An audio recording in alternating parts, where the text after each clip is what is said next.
find her and I'll remind you, believe when I say I researched this all day, but we are two-sided parts.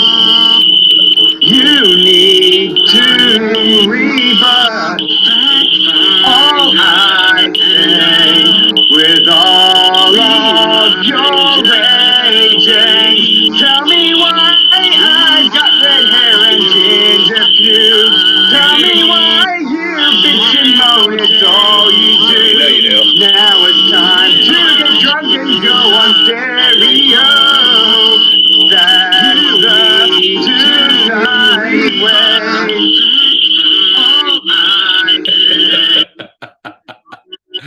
Oh, God damn it, John. So good to see you, my friend. Ladies and gentlemen, boys and girls, children of all ages, we are the Two-Sided Pod.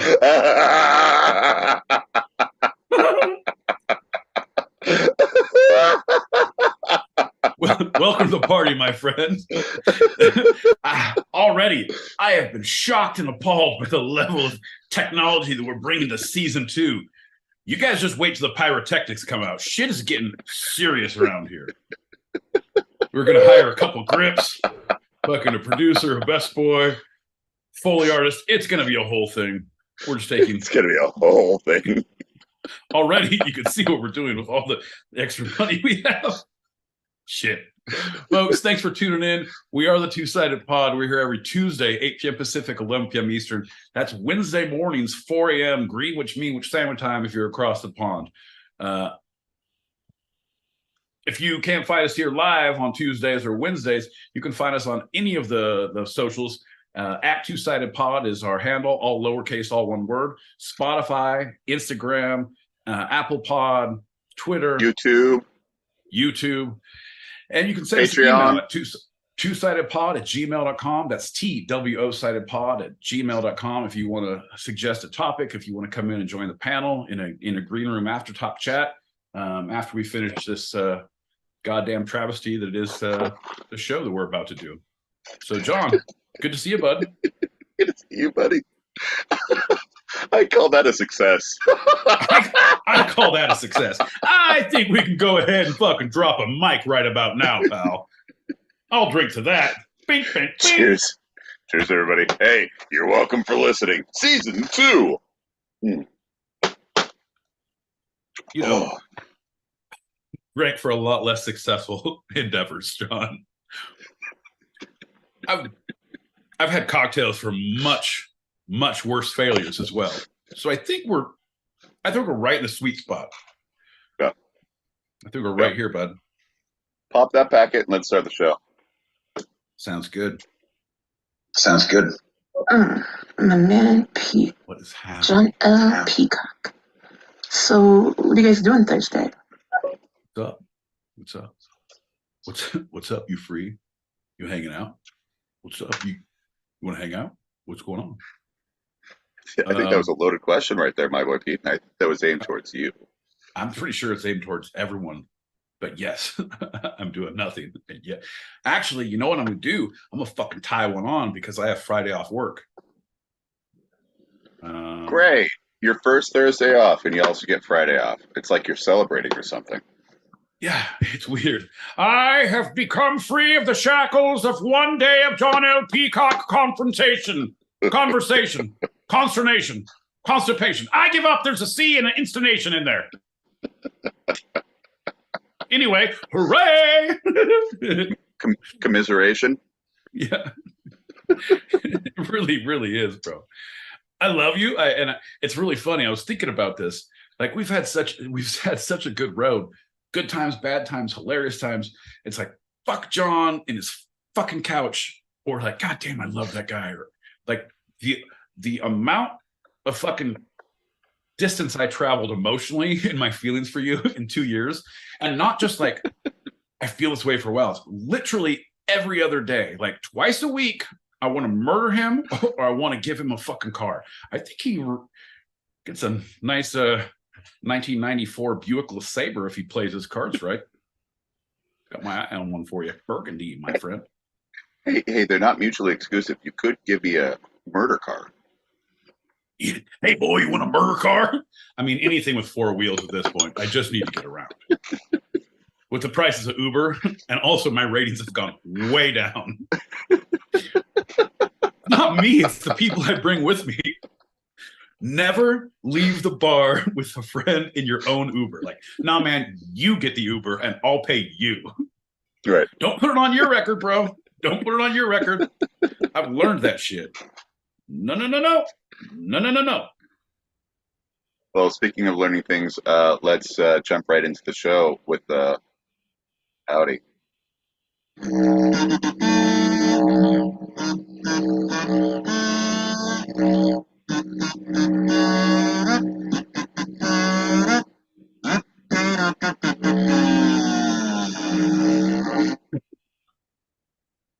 I'm John O'Peacock out in Brooklyn, New York. I'm my boy Pete, and I'm as excited as a springtime chicken for season 2 in Southern California. And you're listening to Two Sided, a live recorded podcast where each week I challenge Pete with a bit of the two sides of life, the serious and the fun. Springtime chicken. This is your first show, and this is what you come up with? Right. No, sorry. Right, John. No, John. Yeah, the serious and the fun, the you and the me, the no and the yes, the ebb and the flow, the push and the pull, the yin and the yang, the Laurel, the Hardy, the Abbott Costello, the Ms. Rizzoli, the Isles, the Tweedledum and Tweedledummer, John, the peas and carrots, the peanut butter and ladies. You know what I'm talking about. I do. And actually, many people might say that this is our first episode of season 2. I'm going to say this is our first episode of season 2-sided. Yeah, that's it. Yeah.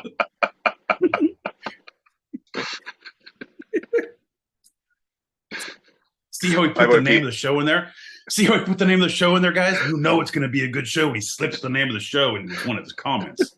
Holy shit. Well, as we have done in the past and we shall do in the future, my boy Pete, let's start with a general check-in. My boy Pete, how you feeling?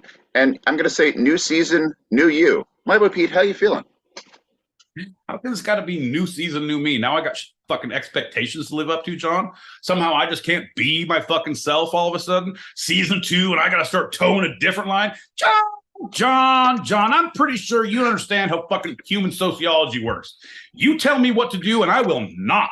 You say jump, I say, how high do you think I fucking am, sir? Fuck your couch. But I'm pretty good. Pretty good.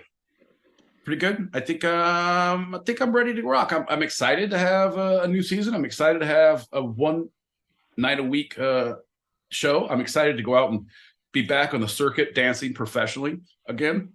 I'm pretty excited. You know, everything's coming up roses. Yeah, normally when I give the students a check-in, I don't allow them to use good as their answer, and a qualifier like pretty, like you used several times then, is also kind of right out. But I'm going to give it to you. New season, new you. Pretty good. Pretty okay. Pretty good. I would say fair to middling. I'd say we have a cold front pushing in from the south.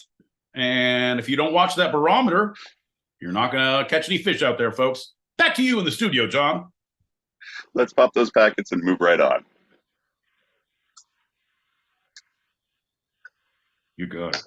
You got it. Once again, a hearty hello to the glorious listeners in the foundation. And John L. Peacock, Esquire, my boy Pete. Springtime for Hitler. I mean, hey, my boy Pete, check your back channel. Anyway, thank you for talking.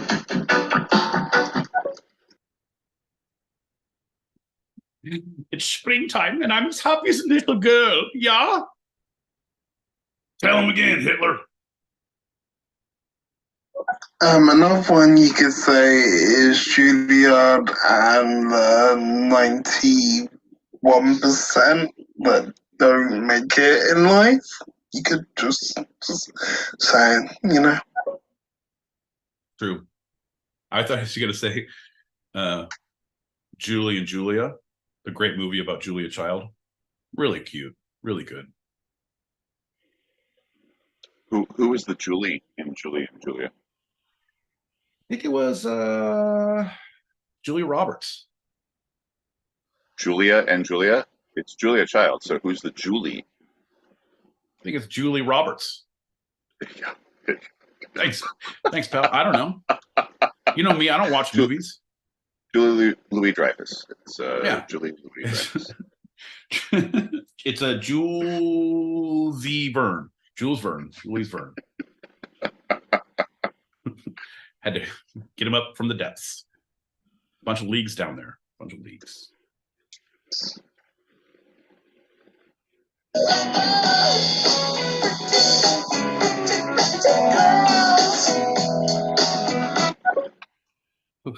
Don't get that twisted. I will be a beast of burden.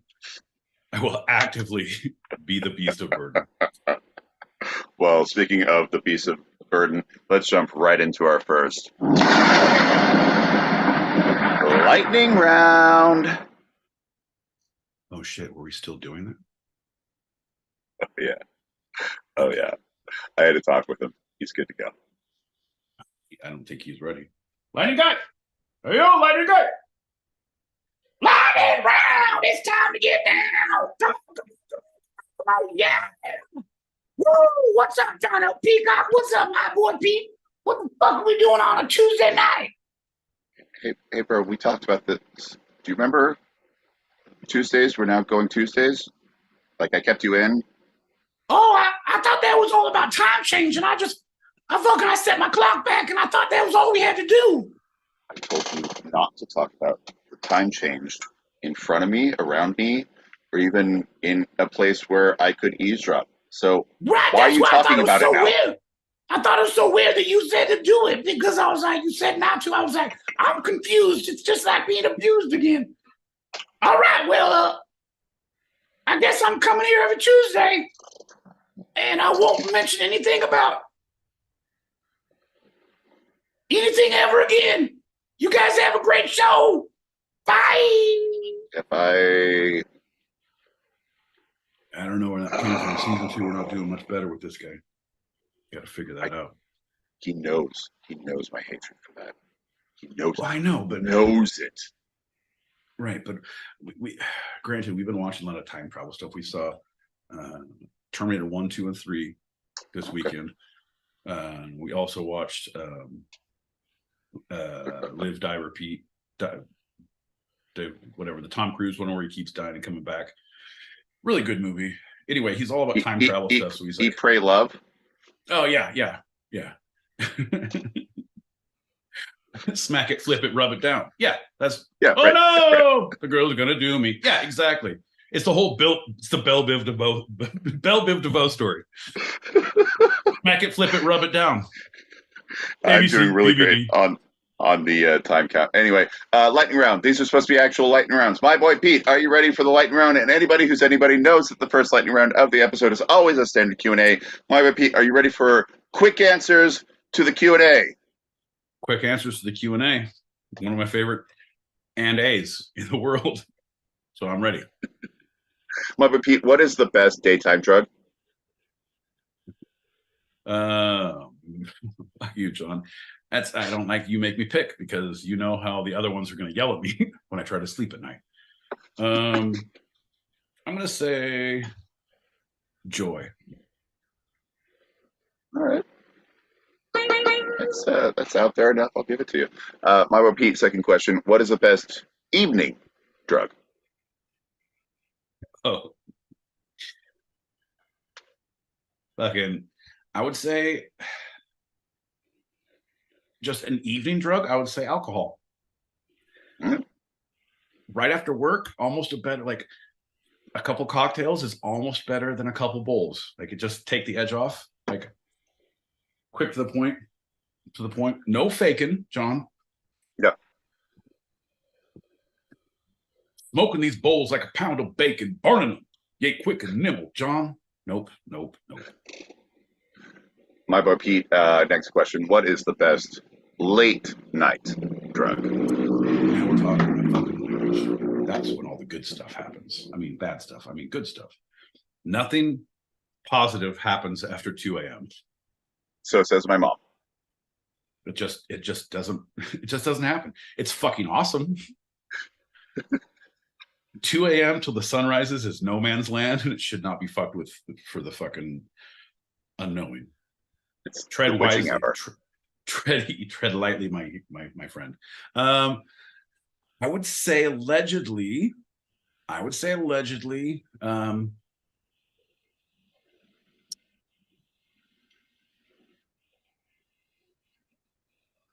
MDMA is pretty okay.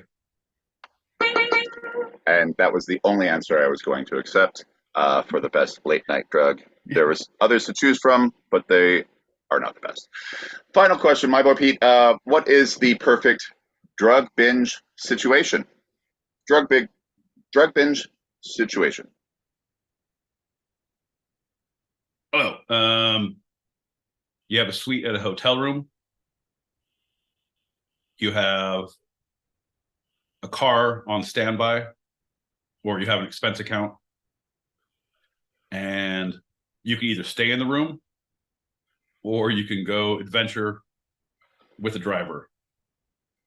So you have ability to change scenes safely, and you don't have anyone fucking with you because you have the fucking penthouse. So we're talking penthouse hotel. That means city, bigger city. But do you have a city or an environment in mind? You're saying binge. Oh, I'm yeah. not saying, I'm saying like go hard. Yeah, I would normally say, oh, go into the forest. Like, oh, bring a fucking stage out here and a set of speakers and do a whole thing in the forest. Like, yeah, 12 hours, 16 hours, maybe a day, maybe. But binge, like, man, you're talking a 3-day. I got a long weekend. It's a fucking Labor Day weekend, Memorial Day. What is the weekend? What's the holiday coming up? It's a thing. Veterans. I'll go veterans. Veterans on standby. Veterans. 5 minutes to veterans. So, do you have a city in mind, or a couple of cities in mind? I would say LA would be great because you could go to the beach or you could go to the mountains within an hour and a half each, wherever you want to be. You can go skiing or surfing within a 3-hour drive. Like, all right, cool. New York would be great, but you're stuck all city all the time. Vegas would be interesting, but you could do desert though. Desert's fun. I don't know, man. I'd go Europe. I'd say Hollywood. I'd say Hollywood. All right. Final answer. Hollywood. That was kind of anticlimactic. Okay, let's pop that packet and jump into our first segment. Yeah, I know. Me too. I was like, To the point, no faking. Cooking them cheese like a pound of bacon. with a 5.0 with my rag top down so my hair can't blow. The girl is on standby, waiting just to say hi. Did you stop? Nah, I just rolled by, kept on, pursuing to the next block. I busted left and I'm heading to the next block. Block was dead, yo, so I continued to A1A, Peace Train Avenue. Girls were hot wearing less than bikinis. Come on, Sean. Don't even ice baby me. I'm a little under pressure right now, my boy Pete. So completely different songs. I don't even know why you're referencing that. There's a bang in the other one. I added it. Totally different. I'm sorry. There's a what? Beep. That sounds like a shot to me. So hey, let's have a shot. Remember, you heard the beep? That was mine. That was all me. That's artistic creativity. You know how many shots I had to do to get to that beep? Well, I don't know, John, but we're going to see if we can figure out another tonight, bud. Pour a shot, raise your glass, lower your expectations, because the two-sided's back for another season, baby. Woo! Folks, we are the Two-Sided Pod here live every Tuesday, 8 p.m. Pacific, 11 p.m. Eastern. That's 4 a.m. Wednesdays, Greenwich, Meanwich sandwich time. Cheers, everybody. Cheers, everyone. Bing, bing, bing. Cow.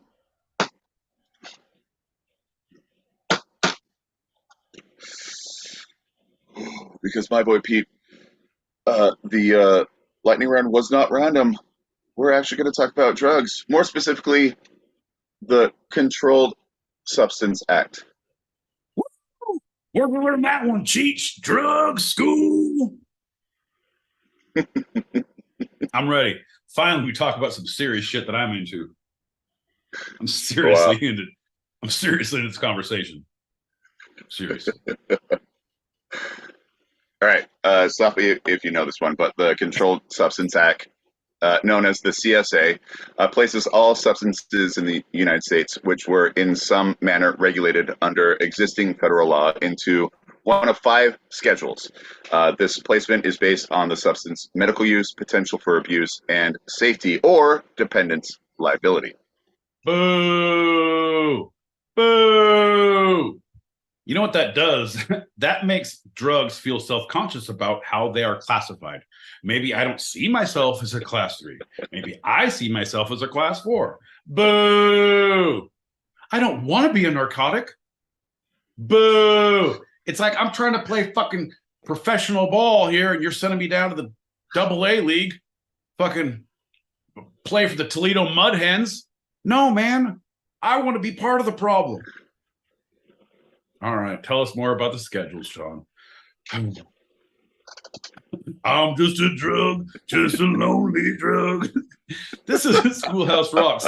How drugs are fucking scheduled. Well, if it causes drooling and bleeding from the eyes and nose, you're Schedule 1. That's how it goes.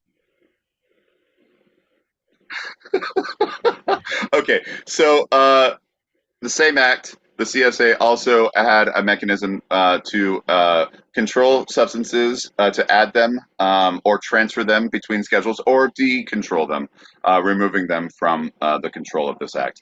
And these are the factors that it initially set up for those shifting in regulations. They're judged by these 5 criteria: poise, nightwear, swimsuit, talent, and interview questions. Now, if you can make it past these, you too could be one of the new Schedule 1 Class 1 drugs. All right, Bob, we'll take it back to you. Let's classify them as we see them coming down the aisle. John, what do you have for us today? Like, with the different wording, you kind of hit a couple. So, 1, actual or relative potential for abuse.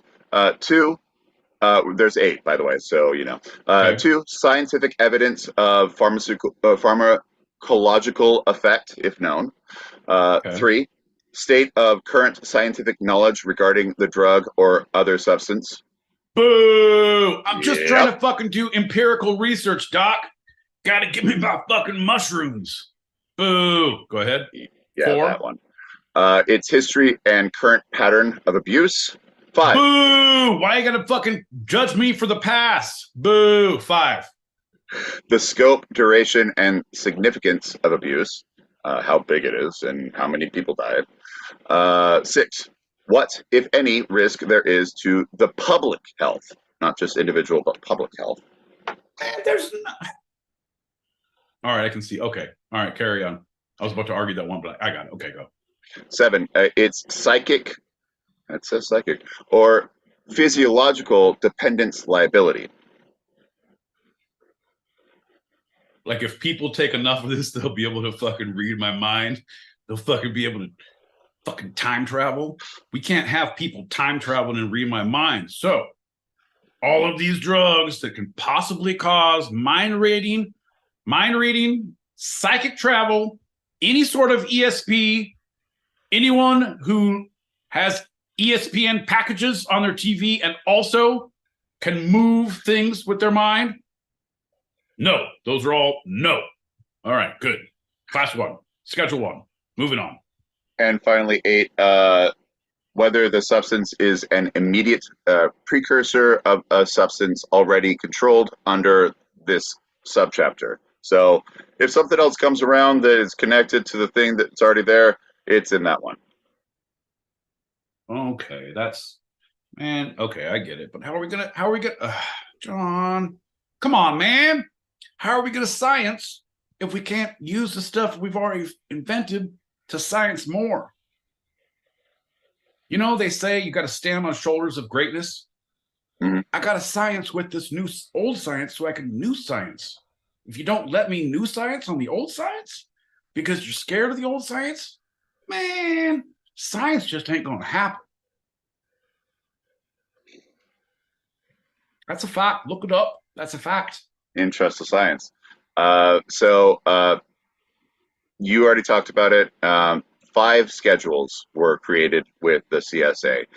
It's all depending on the drug's acceptable medical use and the drug's abuse or dependency potential. That's what they said was the reason of scheduling between the 5.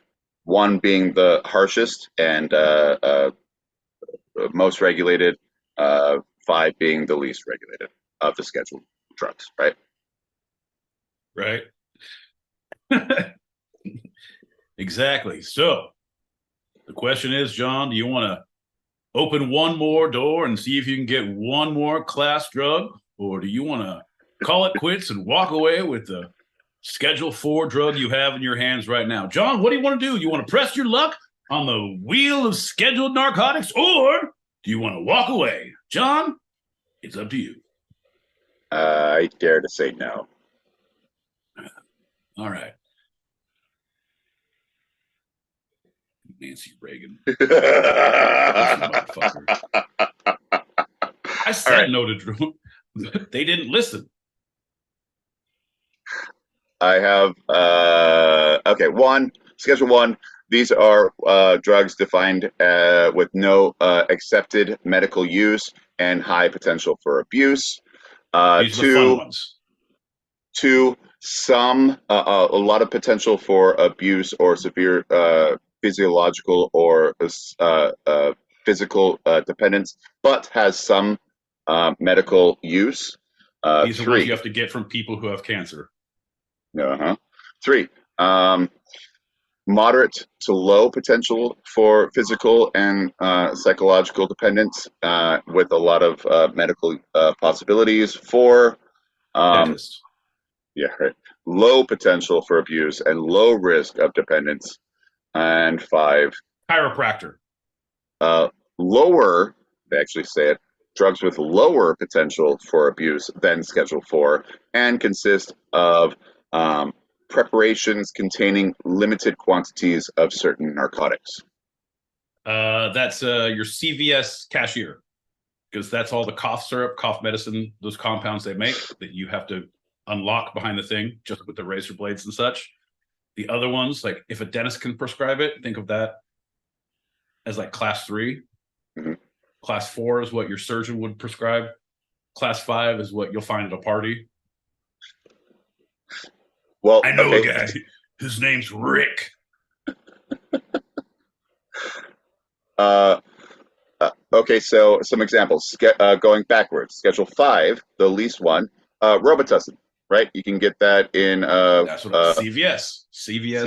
Exactly. That's what I'm saying. John just named what the levels were. I named who the person is you can purchase them. Now we're going back through. John is naming the places where the people work that the schedules are found. Robitussin, CVS cashier. Schedule 4. 4. Xanax, Soma, Valium, Ambien. Yeah, you're psychiatrist. You're a medical professional who doesn't know shit. Yeah. Oh, they do, but they don't. You think you can mold me, psychiatrist?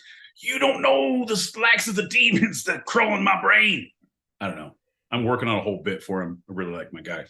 Anyway, go ahead. Schedule 3, some codeine, less than 90 milligrams. Exactly. With Tylenol.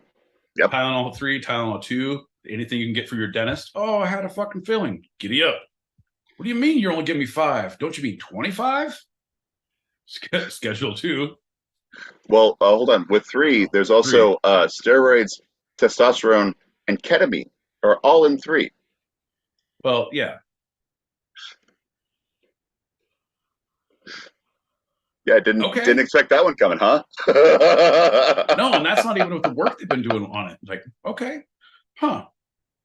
All right, I could look at the time for moving steroids and ketamine if I'm making an extra buck around here. Okay, a lot safer. 2, Vicodin, meth, cocaine, oxycodone, Adderall, Ritalin, fentanyl. Go on. Raindrops on roses and whiskers on kittens, fentanyl patches and Xanax for kittens, licking a toad with unstoppable things. These are a few of my favorite things. And finally, the most regulated, Schedule 1, heroin, lysergic acid diethylflamide.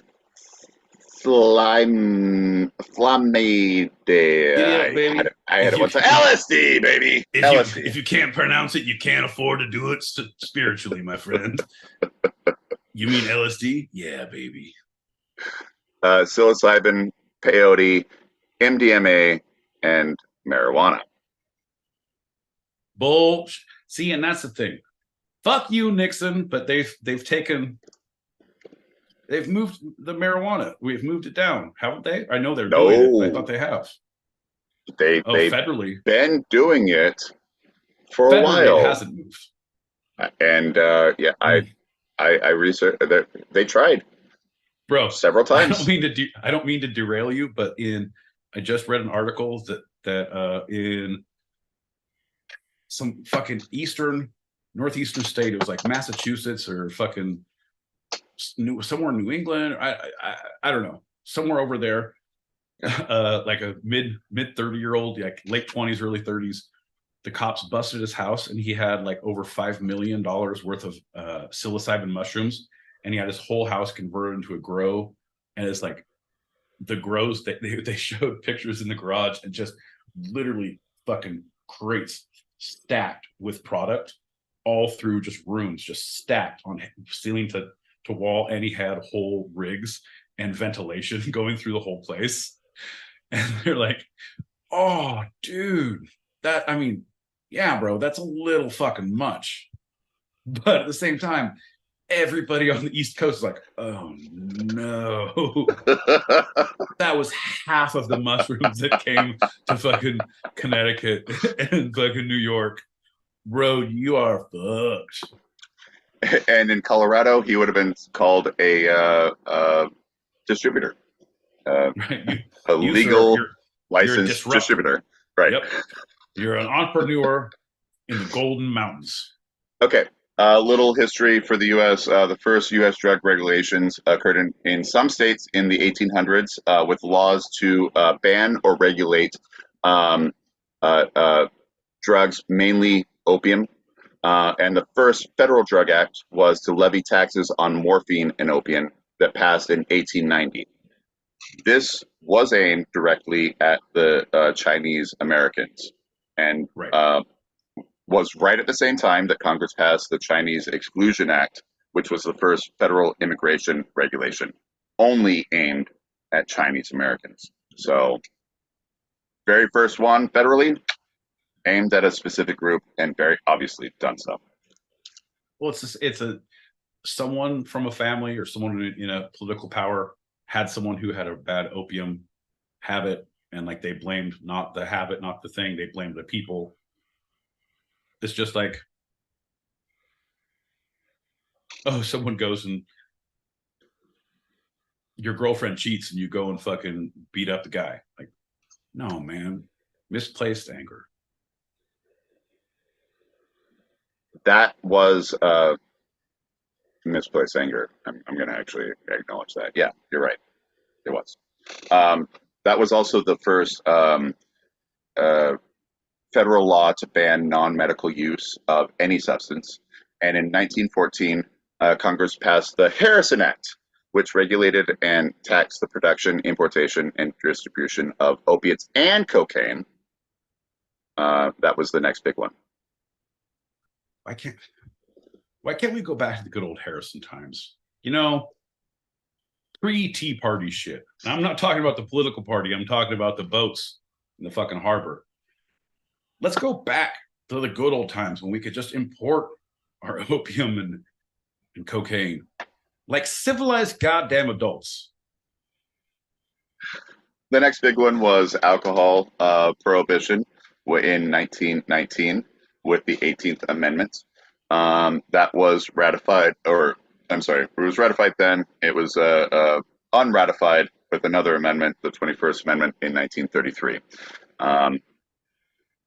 The next drug the next drug in the federal government's crosshairs. Oh yeah, no, I wrote that right. The next drug in the good. I do stuff things nice. Me letter's fun. I had less than a week. The next drug in the federal government's crosshairs was pot. In 1937, the Marijuana with an H Tax Act was passed. This placed a tax on the sale of cannabis, hemp, or marijuana. Mm-hmm. And John, pray tell, what? Why was that passed? What was it about a drug, or was that a specific action against a certain group of people? Well, funny you should say that, because it was a tax, so some of it was legal, some of it was not. It was introduced by Robert L. Dalton of North Carolina, drafted by Henry Anslinger. You might hear about him again. Old Hanky Slinger. Oh, that guy. It what. didn't criminalize the possession or use, but it did include a hefty penalty if the taxes weren't paid, including a fine up to $2,000 back then, million essentially, and 5 years in prison. And it directly looked at imprisoning Black Americans and to deport Mexicans and Mexican Americans. And the jazz. Screw those jazz cigarettes. Anything the left-hand cigarette, man. Fuck all that shit. Yep.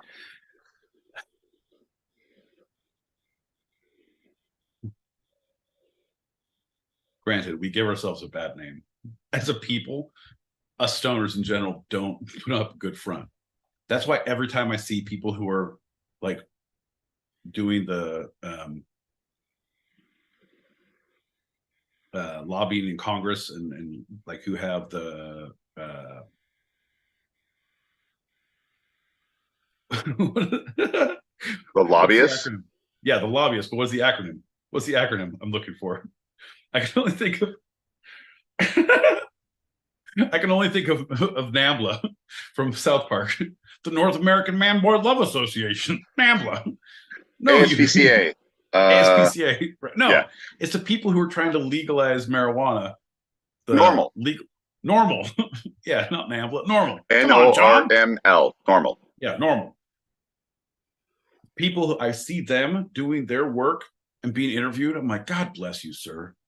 Like everyone's just, man, it's about time someone fucking gets up there and says, man, I know you've been through this, but I'm glad that you aren't this. Right. They have a suit, they have a tie, they have a title, they're esquires, they're judges, some of them. Yeah.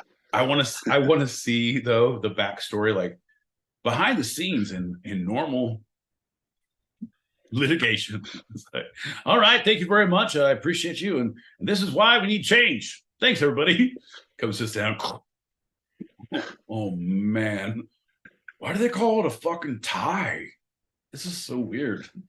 I don't know. So moving on from that, Americans were good with this general state for decades, which leads us to 1970.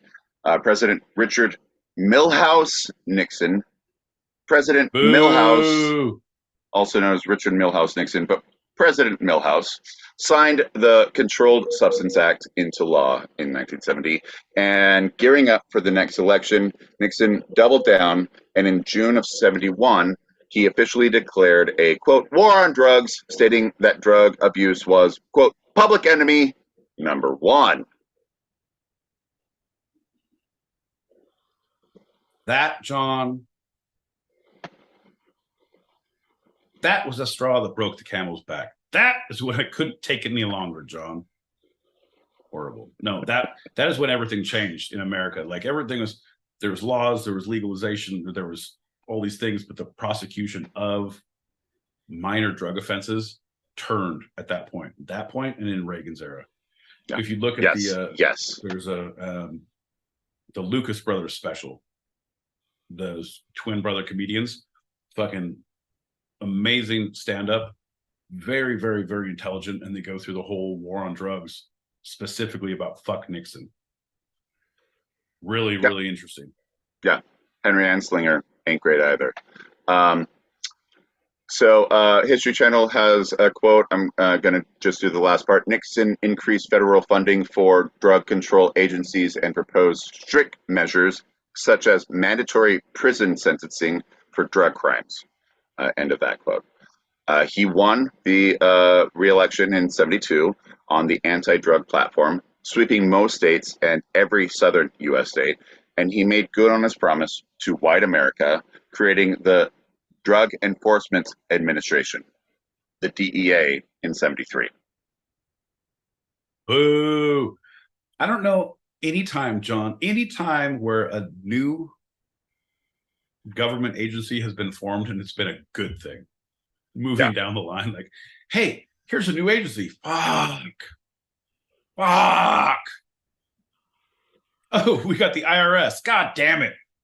Look, we got ICE. Son of a bitch.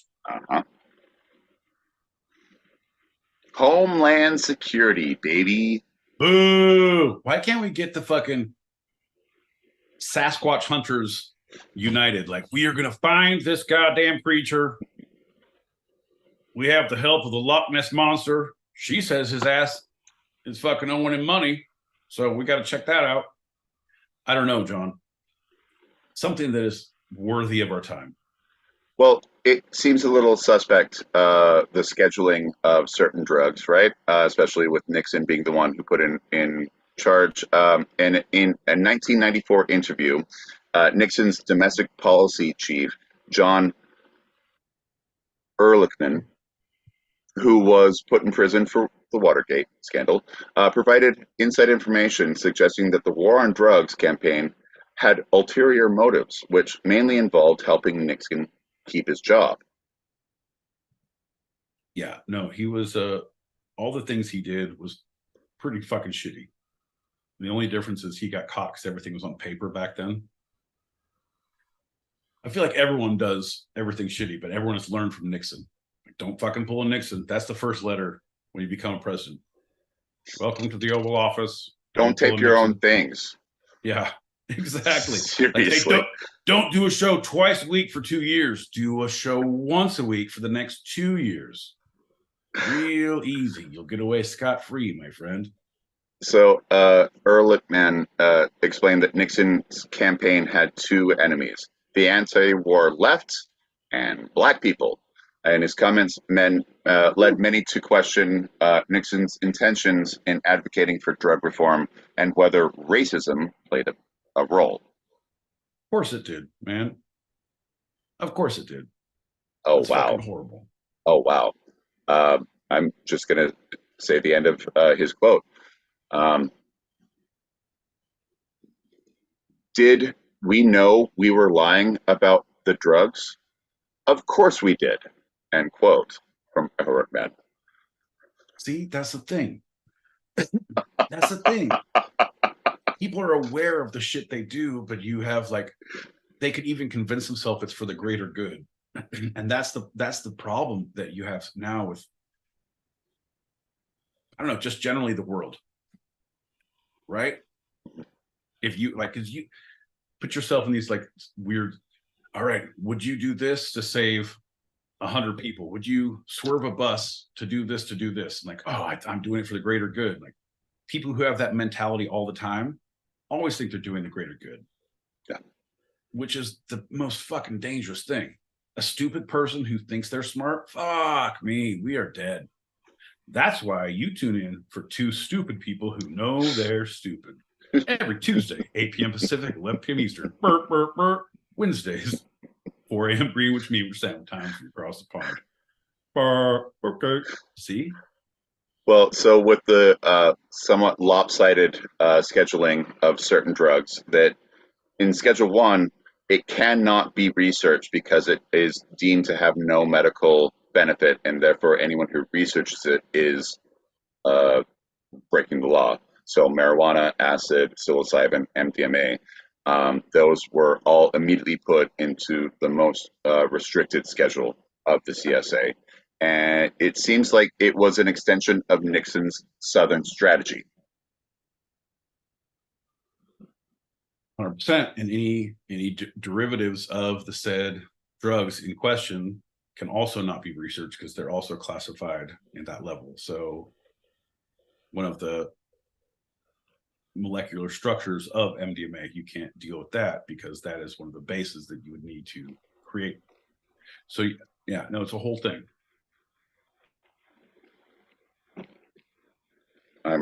For those watching live on YouTube, I'm actually putting up an example of the scheduling and the drugs that are in those. I think that's coming up right now. Yeah. So this relied more on fear and stigma rather than science, and it resulted in the seemingly arbitrary scheduling that we still see today. Attorney General John Mitchell of the Nixon administration placed marijuana in Schedule 1, and that has never changed. Cannabis has been there ever since. Quote, as of today, marijuana has never been deemed to be a medicine, said Russ Baer, staff coordinator in the Office of Congressional and Public Affairs at the DEA in 2016. There is no safe, effective medical use and a high abuse potential, and it can't be used in medical settings, end quote. This is some bullshit. This is some 6th grade fucking elementary school. All right, kids, here's your sheet of paper. You have the class schedules on your left, and you have your examples on the right. Make sure you put 6 examples in every column. And you have children do this. Like, there's no fucking way. That same year, 2016, the Drug Enforcement Administration, the DEA, announced that it will keep marijuana illegal for any purpose as a Schedule 1, but the government will soften rules for marijuana research for the first time since its scheduling to make it easier to grow the plant for scientific study. This, many thought, would culminate in Congress at least rescheduling pot to a lower schedule within the CSA. They thought it would happen by the end of the year. It has still not happened, and pot is still considered, according to the CSA and the federal government of the United States, as deadly, addictive, destructive, with no medical potential whatsoever. Oh, and the DEA announced in December of 2016 that marijuana extracts, including cannabidiol, or CBD, fall also under Schedule 1 drug classification, making all forms of the plants illegal federally. Again, cocaine, fentanyl, and meth are all Schedule 2 drugs. That's the whole thing. Is I just keep my cocaine out in the open and my fentanyl in my left hand when I go on a plane. They don't even look twice. I have to keister my fucking marijuana. It's crazy. Fucking crazy. All right, we're going to end this with the ACLU's current statement on the CSA and the federal government's, quote, war on drugs from their website. Quote, more and more ordinary people, elected officials, newspaper columnists, economists, doctors, judges, and even Surgeon General of the United States are concluding that the effects of our drug control policy are at least as harmful as the effects of drugs themselves. USA, USA, USA. Hey, folks, if you like the harm of drug addiction, well, we're going to make it 10 times worse by making some fucking policies. The best of the worst. Holy shit, John. That's amazing. Yeah. that I'm just saying, as a licensed medical professional, I just have to say, just take half to start with, wait an hour and see how you feel, and then figure out if you want the other half. But always just take half if you don't know what you're dealing with. A lot of people believe that a major reason for the creation of the CSA is racism. And the statistics over the decades, as now people who are watching live on YouTube are seeing, kind of point towards that in the worst way possible. Because, goddamn, yeah. So it is.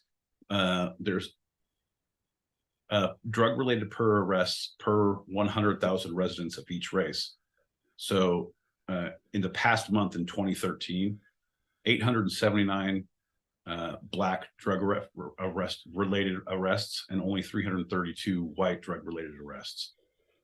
And that was it. So I mean, there's a lot of specific targeting that we still see, even though we've identified it in the 80s, we've established it. There's all this work to do all these things, but it's everyone profiles. You see, it's fucking awful.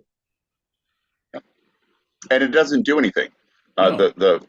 The last thing the ACLU said is the drug traffickers do it unimpeded, bring it in, and bring a shady, violent element to cities because of it. And so that's the damage that it's doing in so many ways, in addition to damaging all the innocent lives of people who are smoking a joint or recreationally doing something that's not harming anyone else. Right. And that's the thing is they're now, there's a lot of legislation to put the offenses on the people who are moving the drugs. There's no longer, you look at Washington, you look at a lot of California, Colorado, a lot of different places that are passing laws for if you're holding this much, 7 grams of this or less, 3 grams of this or less, this much of this. It's that is not even a misdemeanor anymore. It's they're not trying to, they're trying to get people help and like, hey, but you're not going to get a record. You're not going to catch a case for being popped with fucking a gram of coke. If you're shooting heroin on the street, right? This is like, you don't need to be put back in the system and do the whole thing. They're trying to get to the top, and I get that. You got to try something else. I don't know what the answer is, man. I don't. But right. Philly was looking into having assisted shooting areas, so they would help the people shoot up to make it more safe. And the federal government shut that down. That was about 2 years ago. And when they did that, they said, you know what you're doing seems like it's a good thing, and we need some innovative ways to help curb the OD rate and to help curb the violence connected to it.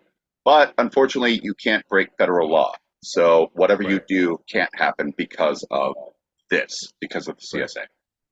The assisted ones, because we do have shooting galleries. They're international. You have some in New York. There's some in California, where there's Amsterdam, Denmark, there's yep. Melbourne, where people can go and they have clean needles and they can fucking shoot and have a place. But everyone has to look away. Everyone has to look away, and everyone has to do their own shit. Yeah. Rig their own shit, but at least that point you have people around who are, we have someone instead of in a fucking crack house somewhere that no one's going to find your body for 2 days. Right. They have emergency. I don't know, man, but it seems like are we at that point? I think we are. I think. Well, LBJ before Nixon was looking at it as a health issue, and Nixon immediately reversed all that and looked at only as a criminal issue. And that is what has moved forward since then. Right. That's the thing, is that several presidents were looking at it as a health issue and didn't put in the concrete policy like the CSA, where it looks like Nixon put it in just because racism, Southern strategy. I don't know. Well, I mean, everyone, like, again, you look at everyone they see a problem, they're trying to fix it, they think they're doing the greater good. Everyone they go about their own way. Like, you don't think, I don't know, my world would be fucking twisted if I think there were actually evil people who wake up in the morning like, I'm gonna fuck this place up. I'm gonna work my way to the top and fuck it up. I think everyone is trying to do some sort of good. Even if it's selfish, there has to be good greed or self-preservation or something. I can understand that. But of just like, I'm gonna fuck these people up because they're different, it blows my mind. On a government level, I don't know, man. I don't know. That's some shit, John. Hey, you said you were excited about this one. Yeah, no, I didn't know you were gonna fucking throw graphs up and shit.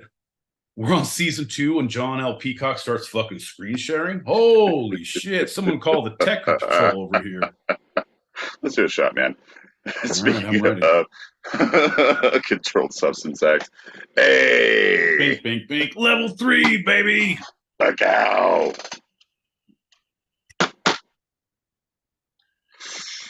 All right, Hey-o. Pop those 2 packets and let's move on. Are you done with this segment? I am. Are you done with this segment? Oh, I'm done with this segment, John. It was kind of anticlimactic. We're just, man, fuck all this shit. Do a shot. But you know what? We're playing for time. We're playing for keeps.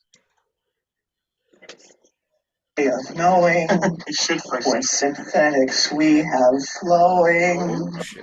There's no knowing what they're growing or which seed traffickers sowing. Is it shooting? Is it snowing? Hit of heroin or blowing? No set oversight is owing, so the danger's in the growing. OD risk is not narrowing. Does the corporate line need towing? Yes!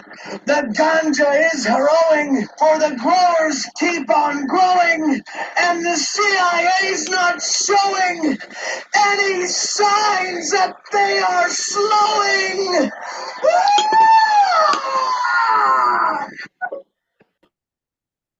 Oh my God, I know that movie. It's not Blow. It's the one they do the fucking flight with the thing and the thing. Oh yeah, boy, oh boy. Faith, what up, girl? I just want to tune in and see that I believe in taking the full amount, all that you buy, whether it be the entire 20, the entire 40, or the entire 50. Don't save it for later. Do it all. Share it if you can, but do it all. And maybe don't do it again for a while. Yeah, there you go. Don't drain your bank account, but definitely do it all. Yep. Tuning in from Frequency Space, John and Pete. How you do it, girl? I'm 100% with you. Ain't no such thing as leftovers in this house.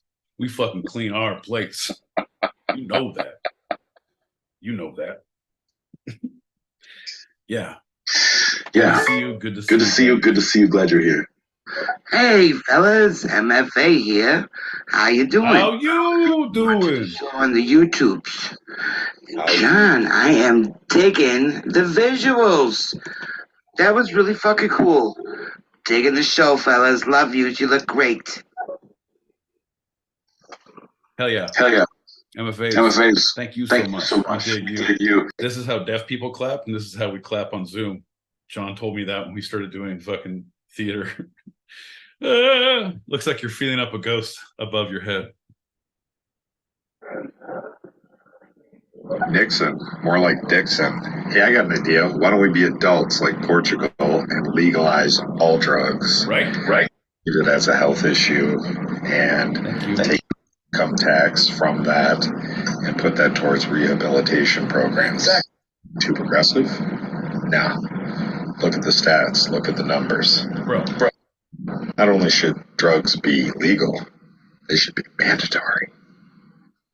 I'm saying, it sounds like you're reading from a manifesto of the Church of the Two-Sided, because that's one of the things. When we secede from the Union, we are a church and state all into itself in our plot of land. And I don't know, John, where can we get good land? I feel like I want it to be mountainous, but I want it to be affordable. I want it to be within driving distance of good shopping, but I also want to hit the slopes on the weekends and the beach. For a cult leader on the go, what would you recommend? Well, if we got a spot for you. Here in Big Bear, you'll find all the luxury resorts that a cult leader needs. All the branding options at the Brand Iron. Well, I knew we didn't have a lot of money, so I was looking at the Badlands, but that's way too expensive. I know 100%. I'm thinking maybe more like Idaho, like a flatland somewhere in fucking Ohio. Fucking Northern Idaho is a little taken by a different kind of cult. Wisconsin. I'm thinking somewhere just flat and open, like, all right, you want to fucking homestead here? Bet your ass I do.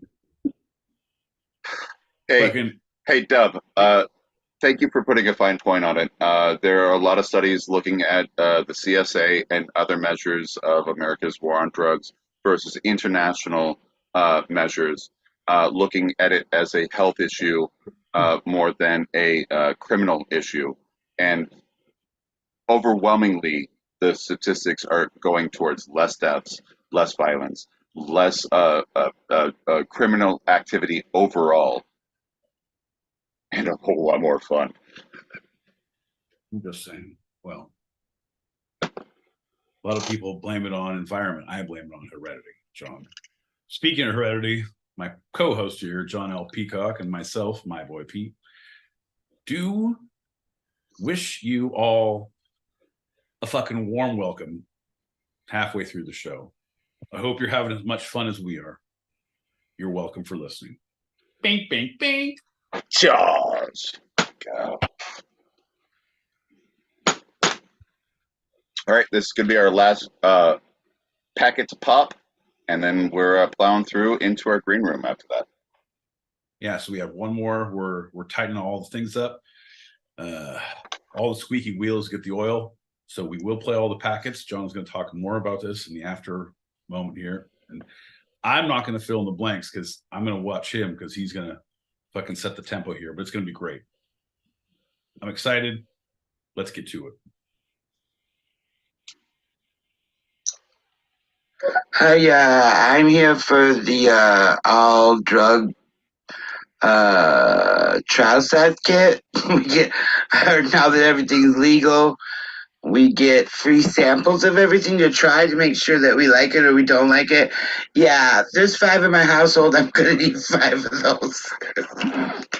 It's fucking awesome. It's like little baby shampoo bottles. As long as you have 4 ounces or less, you can travel anywhere with the amount of all the drugs we give you in your go bag. Brought to you by Johnson & Johnson and the Sackler family. Oh, speaking of Johnson & Johnson and the Sackler family, that's going to lead us to our next lightning round. It's time to get down. Come on. Yeah. What's up, John L. Peacock? What's up, my boy Pete? Hey, brother. Doing? How you doing? All right, I'm ready, willing, and able, man. I've been doing a lot of Schedule 1, Schedule 2, and Schedule 5 things back in the closet, and I'm ready to rock and roll, baby. Woo! Oh, you didn't get that Xanax I allegedly sent? No. Looking at my boy Pete with dagger eyes. Hey, man, I haven't get a lot of my mail either. Fucking porch pirates, you know what I mean? Mm-hmm. Like this story, motherfucker. All right, well, I don't mind you guys having a good time, but you're kind of harsh in my mellow, so I'm going to fucking take it on the flippy flap. Bye! Hey, 2 things before you go. 1, remember what I said about later? Don't come back. 2, can you set up the green room? Because we're going to have a great party. Hey, and you're invited. Season 2, Episode 1, Lightning Round guy, you're invited. Just set it up. Don't come back. Okay. I'm getting mixed messages, but I feel like I'm being tricked or something. I'm going to go back and see what the schedule says for me. It's like a magic 8-ball, but it comes up with schedules, and I pick one from the shelves in the closet. Schedule 1 it is, baby. Woo! Bye. Bye. I don't know, John. I feel like a sip. I was listening to you said. Remember what I said? Don't come back again. But also, you're invited. I was trying to be cryptic to you, buddy. I talked to him before. He should have known. Anyway, this lightning round segment is one of your favorite, and mine is actually the very first alternate lightning round segments that we ever did on Two Sided, and so I thought it'd be an apropos first season 2. My boy Pete, do you remember what it is? Uh-oh. No, but I'm scared because he used the word apropos. Now we're all fucked, you guys. That's right, it's Bizarro Answers. It is the Bizarro Answers. One of the more confusing lightning round segments, but one of my favorites and not one of my boy Pete's favorites. But hey, one of Zippy's very best favorites, and we all love him. Shout out to Zippy. So, John, why don't you go ahead and explain for the listeners what Bizarro is, unless you'd like me to take the reign and give a little explanation here for the fans at home.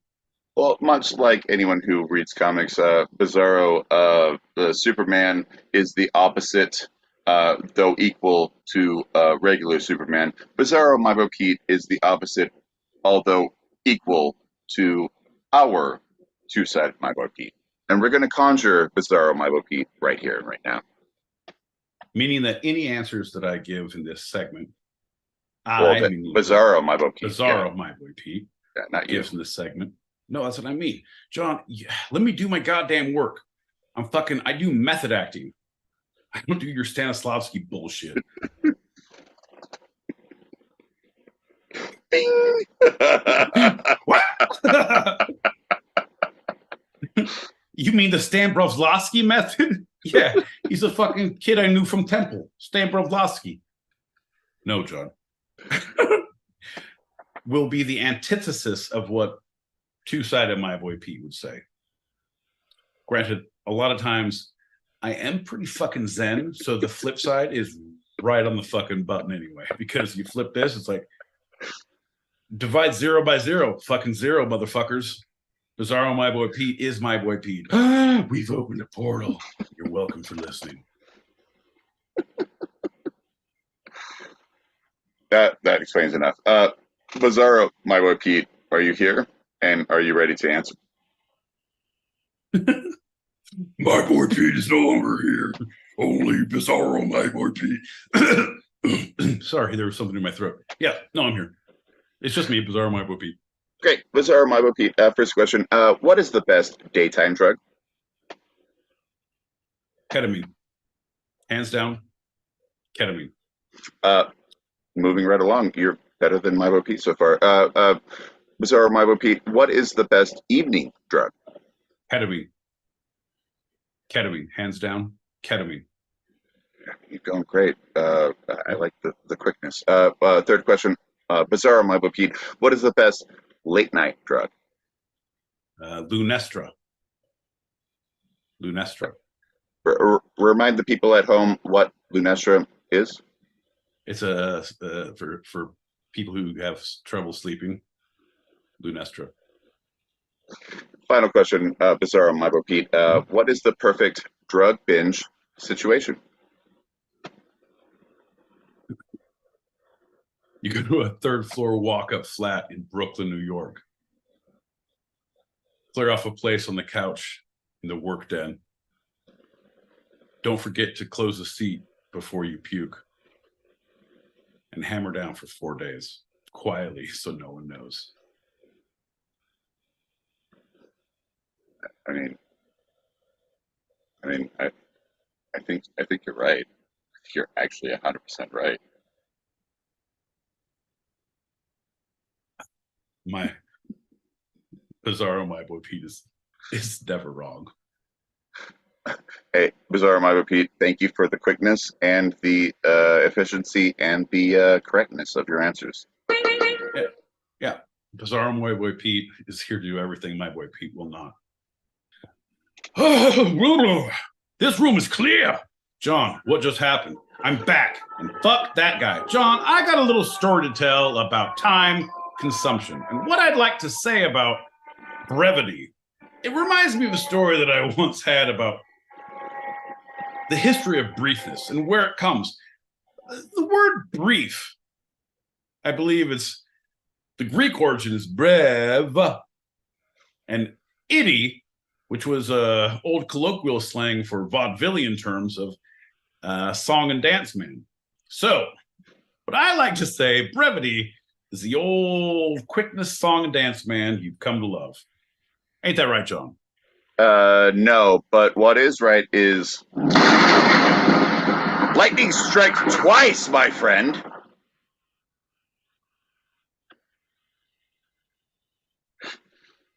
No. I told him not to come. That's why he didn't. Listen, don't. I told.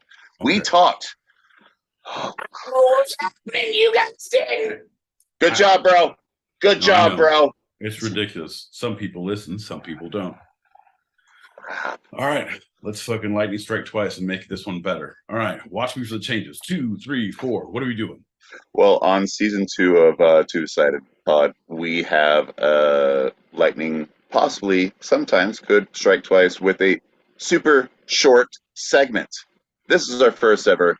Ladies and gentlemen, my boy Pete has no idea what's about to happen, but I'm excited. I am too, and it will be short and brief. All right. Well, okay.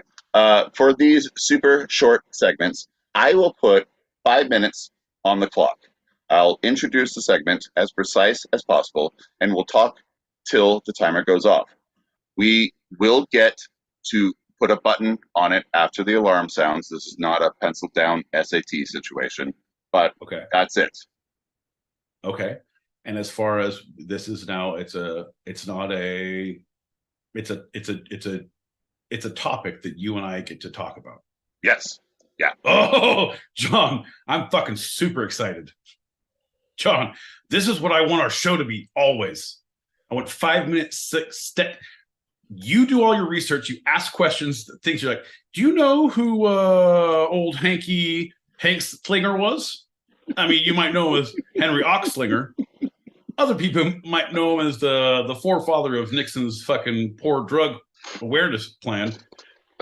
And then I'll be like, what? And you're like, oh, let me tell you more. And then I'll jump in hot. And like, boom, you get to say your shit. I get to say my shit. John, we live in a better world. We just invented utopia. Okay, I'm ready. I'm ready. I'm ready. Let's go. 3, 4, 5, 6, 7, 8. Let me go. Okay. And for our first super short segment, it's quote, it's dangerous to play political games, end quote. For the all right. That doesn't count as my time. That doesn't count as my time. 1. For our first super short segment, it is quote, it's dangerous to play political games, end quote. All right. This is from ABC News. Quote, I've told you all along, I have to do this, but somebody has got to listen to us. I work for the people of this country. I don't work for another senator or a president. I work for the taxpayers of this country, said Alabama Republican Senator Tommy Tuberville this past Thursday as he defied every other Republican senator on the Senate floor while blocking every single individual name brought up for a military promotion or nomination, which to date has numbered in the hundreds, including 61 that night. His only reason, he says, for doing this is because the military's pro-abortion stance for those within its ranks. And go. Yeah, number one, fuck you, Tommy, if you're listening. I know he's a late night listener, first time caller, long time Tuberville. Fuck you, Tommy.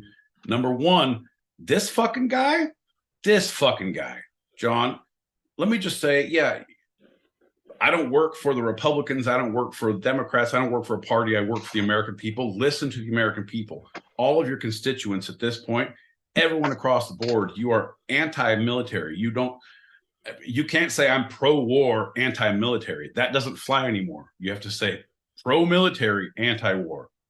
You don't get to get those confused there, Tommy. You learned that. You learned that finally. The hard way, John. Yeah. They said, never get involved in a land war in Asia or a war of words about wars in the game of words. Hard lessons. Hard 4 lessons, minutes. my friend. 4 minutes. That's all we need, John. Let me just ask you this. So this one man is going to try and change bring the whole Roe v. Wade, and this is like, now we're going to adopt it in the federal government for the military. So if we change this, then a fucking general can get his stars. Major can become a colonel. We can run it up the food chain. This is a whole flagpole thing. All is well in the world in Tommy Tuberville if we fucking stop giving people rights and choices.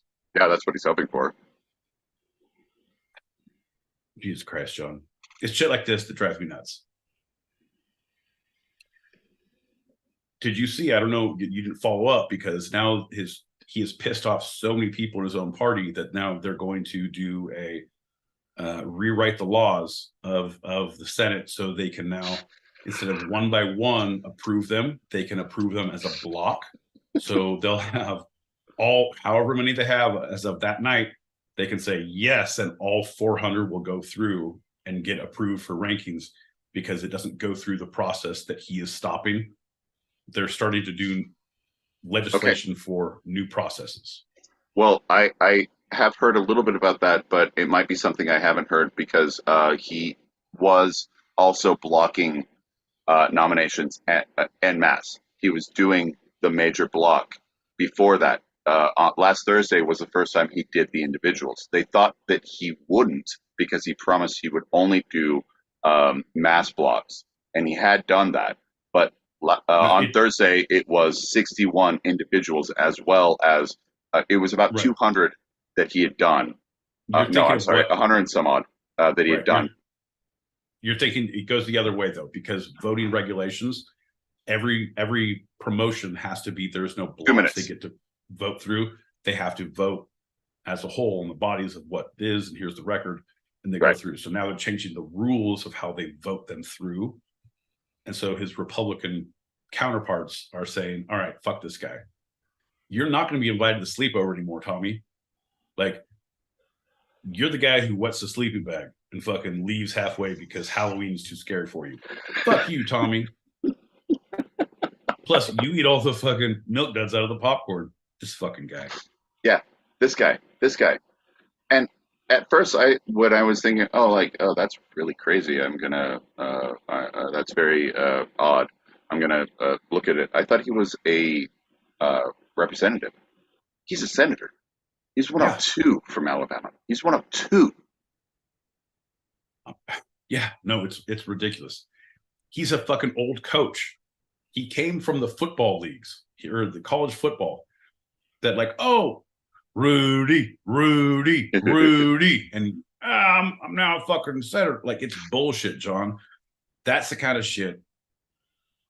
I don't know. It just makes. I weep for the future. I hope for the best, expect the worst, but there's no way that Tommy Tuberville, University of Alabama, ever going to make it. All right, screw him. You got 30 seconds left. What do you feel about the general? Well, I don't know about the general, John, but the Captain Crunch, Oops All Berries, big fan. That's all I can say. As long as we're promoting people, let's make the captain a colonel. And we need those positions filled. Oh, there it is. Hear my mom calling. Got to go to bed.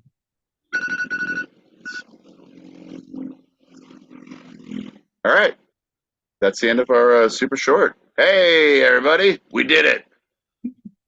I like what you did here, John. We have to work on your intro, your exit, the fucking theme music, how you present it, your persona. your delivery, your fucking face, the outfit you wear, fucking chip on your shoulder, that goddamn lock of red hair. I'm so excited. So Jesus Christ. Have you ever want to fucking hold your co-host's head underwater? Like just shallow water, not like a large body. Give him a chance to swim away. I'm talking about like maybe a sink. Anyway. Sorry. Oh, yeah, no. I was just asking questions. John, we got a lot of listeners here in the fucking YouTube. Hey, let's move on. Oh, you got some, hey, shout out the listeners. No, I don't know who they are. Well, then let's go right into our final segment. You got a shot? I got a shot? I got a lot of things, John, but I do have to say we have 9 listeners right now. I know Mona Lisa's out there. She's not asleep yet. We got Faith. We got MFA. We got Julie. We got, I'm guessing we got Joey. I'm guessing on a limb here, we got my fucking boy, Galactic Super Friends. Love your new drop. Galactic Super Friends has a new drop. We probably got the captain from Beer Vengers. He's been watching us on the YouTubes, and we love that he's tuning in as well. Hell yeah. Brother, if you are out there, I've been loving your posts. You did your unboxing. I felt like I was a kid watching the Disney video. I was like, but I'm excited about this shit. I know that we're going to get drunk off it. It's going to be amazing. Hell yeah. Good to see you, brother. Glenn, right? Yeah, Glenn, totally. Let's do a... cheers, brother. A little bit of a drug that is not regulated by the CSA. That's alcohol. Cheers, everybody. Cheers. Nor is tobacco, because that's all regulated in the alcohol, tobacco, firearms, something else, something cool. The really great one. 3 of my favorites, John. I know, right? What do you want for Christmas? Alcohol, tobacco, firearms, and hostages. Well, speaking of some of my favorites, we're going to end this with talking about the life and works of Lady Day.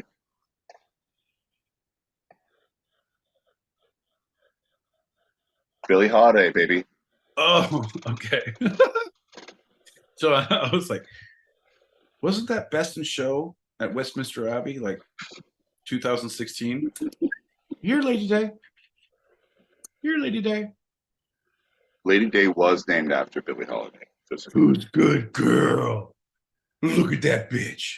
Those bitchy titties. I've got teeth, John. Can you milk me? I can. I have. Easy there, my friend. One time we were stuck in a cave in Colombia. You'll never let me forget it. So dumb. Fucking dummy. This fucking gay. All right, John. I'm ready. Let's go to the next fucking round. Billie Holiday, from the Billie Holiday website. Quote, Billie Holiday, Eleonora Fagan Go, born April 7th, 1915 in Philadelphia, Pennsylvania, was a superstar of her day.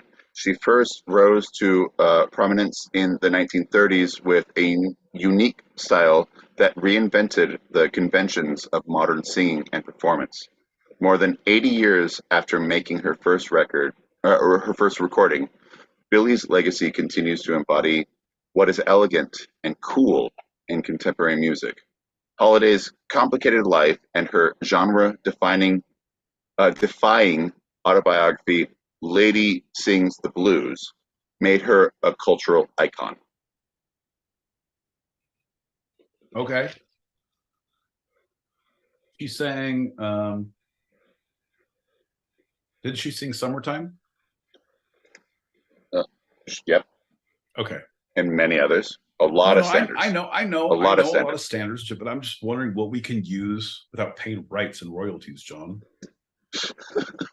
Got to stick with the standards. I know.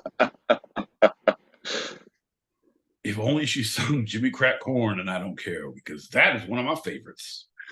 To end that quote, today Billie Holiday is remembered for her musical masterpieces, her songwriting skills, creativity, and courageous views on inequality and justice, end quote, from her website.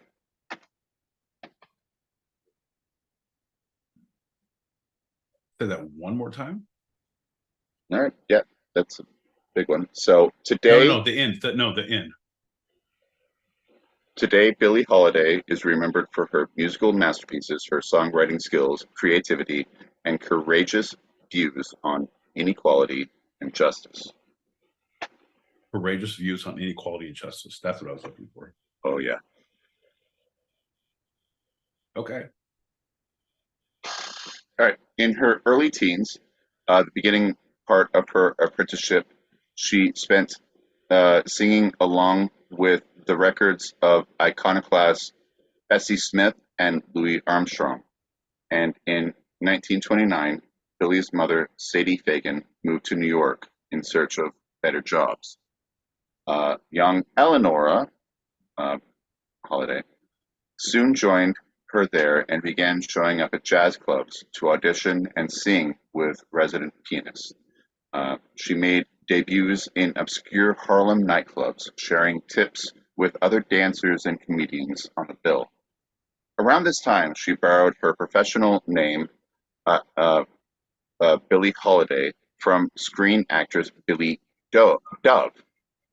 Although she never received technical training and never learned how to read music, Holiday quickly became an active participant in what was then the most vibrant jazz scene in the country. The Harlem Renaissance transitioned into the swing era.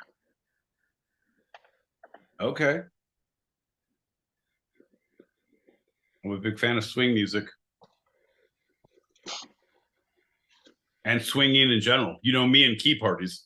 Love a key party. John, I fucking come into a house, I fucking throw my keys into any bowl I see. Like, that is soup. I'm like, I don't know. I don't even like split pea. John, we're going to have a good time. I had the opposite reaction. I thought that was a place to put your keys, that they would be safe. And everyone's like, all right, you're in. Yeah, you're totally safe. You're coming with me, you big ginger fuck. I'm like, whoa. All right.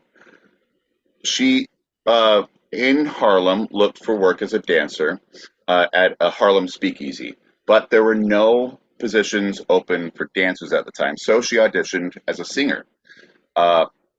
Long interested in both jazz and blues, Holiday wowed the owner and found herself singing at the popular Pod and Jerry's Log Cabin. This led to a number of other jobs in the Harlem jazz clubs. And by 1933, she had her first major breakthrough. Let's just go back and revisit that for a hot second. One of the hottest clubs back then was Pod and Jerry's Log Cabin, not to be confused with Zippy and Dingo's Warehouse of Horrors, just down the street from Carol and Carol's Den of Iniquities. Folks, all the clubs were hopping and singing at this time. What was going on meanwhile at the Log Cabin, John? Was there maple syrup to be had? Well, so this is considered a breakthrough because the well-connected jazz writer and producer John Hammond heard her fill in for a better-known performer at one of these Harlem jazz clubs, and soon after, he reported that she was the greatest singer he had ever heard. Her bluesy vocal style brought a slow and rough quality to the jazz standards that were often upbeat and light, and that combination made for poignant and distinctive renditions of songs that were already standards. So she changed them. She made them her own. Boom. That's baby making music right there, John. Everybody's getting pregnant tonight. That's baby making music right there. Hammond knew it. And Hammond was instrumental in getting Holiday recording work with an up-and-coming clarinetist and band leader, some guy named Benny Goodman. Right, Goodman? Yeah, fair enough, John. I know you're trying to fucking short sell this and fucking hide the lead. But just like, so he made her a gig with a local clarinetist. How many times do you hear that? Oh, you're a really great singer. Let me introduce you to this clarinetist that I know. Oh, you have amazing chops.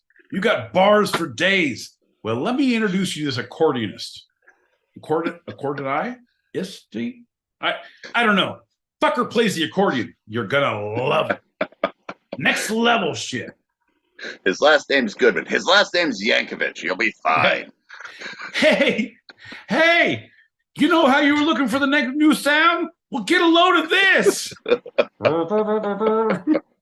So, known for her distinctive phrasing and expressive, sometimes melancholy voice, Holiday went on to record with jazz pianist Teddy Wilson and others in 1935. She made a lot of singles. What a Little Moonlight Can Do, Miss Brown for You. Miss Brown to You. And that same year, Holiday appeared with Duke Ellington in the film Symphony in Black. I'm coming. Okay. I can't say that I've seen that movie, but Miss Brown to You, I like that. You know Duke Ellington. Yeah, Miss Jackson if you're nasty. Around this time, Holiday met and befriended saxophonist Lester Young, who was part of Count Basie's orchestra on and off for years. He even lived with Holiday and her mother, Sadie, for a while. Young gave Holiday the nickname Lady Day in 1937. That same year, anybody who knows saxophone players knows they're going to end up on your couch at some point for a week. I swear to God, it's only be a day. It's going to be a fucking week. They pointed it was with Count Basie. You should be good. The same year, she joined Basie's band. In return, she called him Prez, P-R-E-Z, which was her way of saying that she thought he was the greatest. She toured. Count Basie was amazing. She toured with Count Basie. You know Count Basie? Yeah. I do. Yeah. Through my boy Joe. Yeah. She toured with Basie's orchestra in 1937. The following year, she worked with Artie Shaw and his orchestra. But Holiday broke new ground. Holiday did break new ground with Shaw. Was the first female black vocalist to work with an all-white orchestra.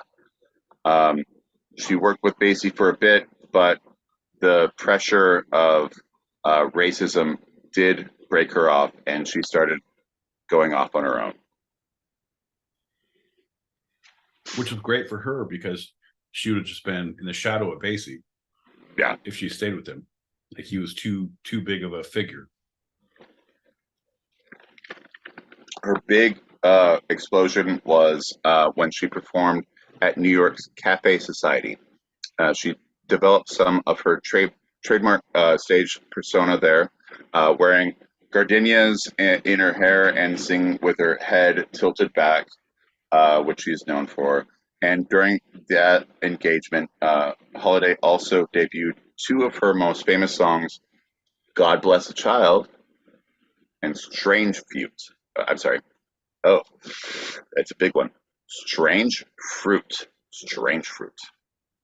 Strange Fruit. I'm going to say that one more time. Strange Fruit. That song. Well, that song. No, you won in the battle of John L. Peacock versus Strange Fruit. No rickets were had by this ginger here. He sailed the 7 seas and was not a limey bastard. John, you and the Strange Fruit have no place together in the same boat. This song, I'm not reading right now, but this song somewhat defined her trajectory as an artist, but it definitely defined a bit of her trajectory as a person because of the response. I'm going back to the script. A deeply powerful song about I love you. I love you. Don't say what you're doing while you do it. Just do it. A deeply powerful song about lynching, Strange Fruit, was a revelation in its disturbing and emotional condemnation of racism. Holiday's voice could be both quiet and strong at the same time. No, it's a powerful song. It's a haunting song. But all of her, if you listen to any of her music, that was her. She had a haunting voice. It was God Bless the Child, Summertime, Strange Fruit, Gloomy Sunday. Gloomy Sunday. Yeah. I always look back, God Bless the Child, because in like 1994, 95 maybe, they released a Simpsons Christmas album on tape. And With God Bless the Child? Lisa Simpson sang God Bless the Child. God bless Lisa. It was so good. Yeah. They also had Do the Bart Man. Oh, Instant classic, John. Yeah. I don't mean to go out on a limb if we're talking musical history. I just wanted to interject a little fucking class into this. Anyway, back to Billie Holiday. With the controversy of Strange Fruit, Columbia, her record company at the time, was not interested in Strange Fruit, which was this specific, very direct story of the lynching of African Americans in the South. Holiday recorded the song with Commodore label instead. Quote, Strange Fruit is considered to be one of her signature ballads, and the controversy that surrounded it, some radio stations banned the record, helped make it a hit. Saying, John, marketing, if you get banned in half of the states, you're going to blow up in the other half, and you're still going to get black market in all the ones you've been banned in. Yeah.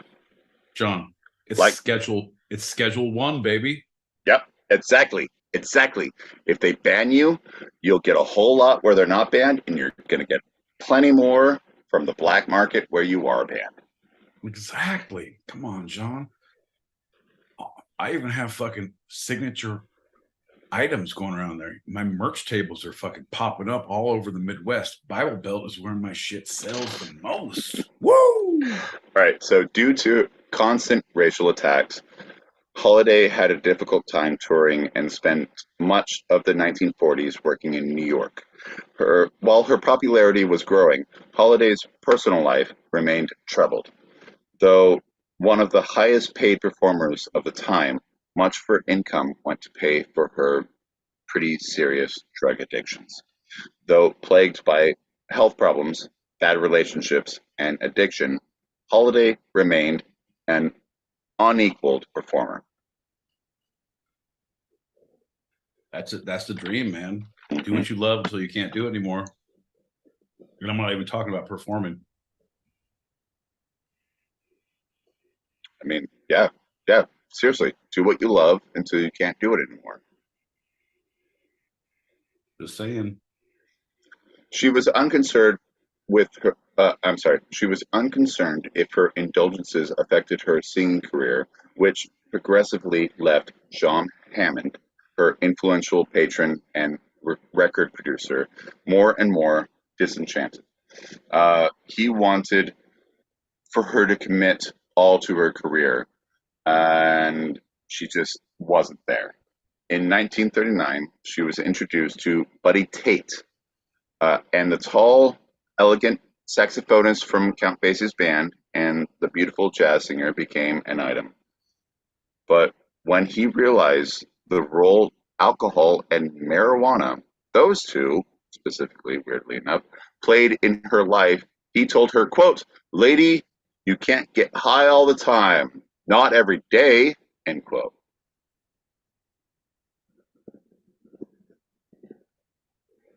Yeah, but I think that, I don't know. I'm just saying, I don't know, man. People if you get high every day, you're not going to be that way all the time. Eventually, you're going to get better at it. I think it's the alcohol. I think that people are blaming, like, oh, you're an alcoholic, but I see you smoking, and that is what fucks you up all the time. Alcohol will put you down. Doesn't matter how trained you are. John, you could be the Steven Seagal of alcohol drinking. Sometimes there's too many alcohols coming at you at once. So he went away. In 1941, Billy married a small-time drug dealer, Jimmy Monroe, and subsequently gravitated to opium for highs. That all changed around 1943 or 44 when heroin began to fill a void caused by the wartime shortage of opium. And that's a thing for the rest of her life. She used it intermittently, but succumbed to the addiction, spending vast sums of money in building herself with former drug runner Joe Guy, her now boyfriend, in monumental highs. Hey, I'm Joe Guy, monumental high guy. John, this is the fun segment. Like, I only said that because monumental high guy, Joe Guy. All right, where's the fun part? The fun part is her. Listen, what she gave us is the fun part. I've done other fun segments that end with that. A lot of the people I do in the fun segments are all dead, so they all died. Come on, you know, man. she's gonna die, so just deal with that. You can't You do love Titanic. drugs. You can't do Titanic in the fun segment. Like, all right, we're gonna do fucking maritime law in the serious, and then we're gonna do the Titanic.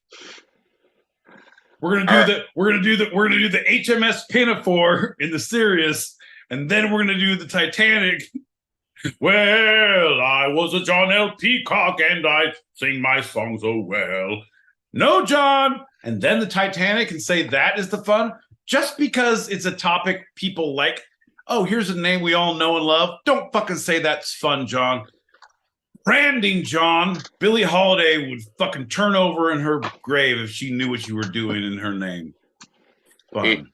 In happiness, because I'm celebrating her. Yeah, so, but you got to end with something else. You got to be like, hey, I'm not over yet. But also, come on, let's have fun with this. Oh, Jesus Christ, I'm not over yet. No one's over yet. All right, lady, 1940s, her mom died. She went further into it. She was repeatedly arrested and checked herself into institutions to break the habit, and therefore it was public. That's a thing to remember. Anyway, in an attempt to protect his main client, Louis Armstrong, from a drugs bust, her manager, Joe Glazier, cooperated with law enforcement agencies in 1947 to have her busted for possession. So she got snitched out. It made national news. It wrecked her career, it wrecked her reputation. She was released from prison in 1948. She was clean and played 2 acclaimed Carnegie Hall concerts, but quickly succumbed to the addiction. And in 49, she was back on the front page of the tabloids, arrested for possession by the federal narcotic agents. Those guys.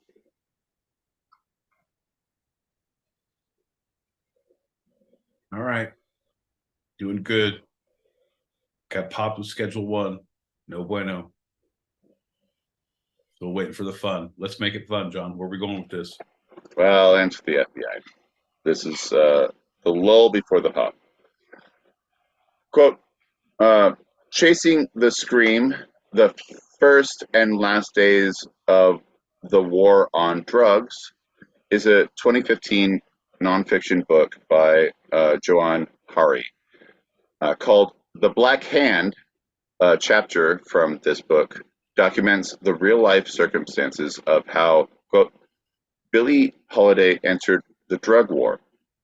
The chapter involves Harry Anslinger, we might have heard his name earlier tonight, who was a hard-charging drug enforcement agent in J. Edgar Hoover's FBI, who, Hari writes, quote, did more than any other individual to create the drug world we now live in.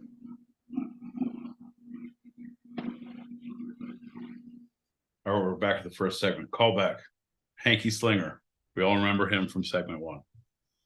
He went so far as to assign a black agent of the Federal Bureau of Narcotics named Jimmy Fletcher to go undercover to infiltrate Billy's life, uh, extorting her further into drug addiction and aiding the FBI in bust after bust for the rest of her life.